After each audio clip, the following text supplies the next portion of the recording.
Hi everyone, welcome back to another tutorial from Wake&Tech.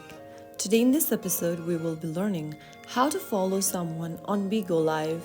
Whether it's your favorite streamer, a friend, or a new creator you've just discovered, following someone on Bigo Live helps you stay updated whenever they go live or share new content.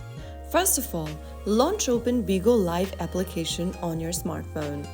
Make sure that you're signed into your account as well. After you're signed into your Bigo Live account, from the main homepage, go ahead and tap on the magnifying glass icon at the top right corner.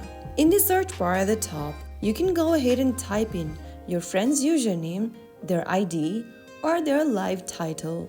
From the search results that appear on the screen, select one of your contacts you'd like to follow and tap the follow button right underneath their account's profile. After you do that, you'll be able to follow someone on Bigo Live. To manage your follow list, go to the bottom right corner from your home screen and tap on the Me button.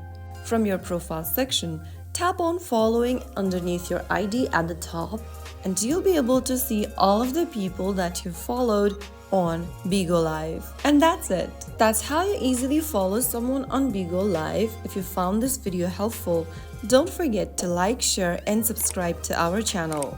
I will be back again in the next episode. Thank you for watching.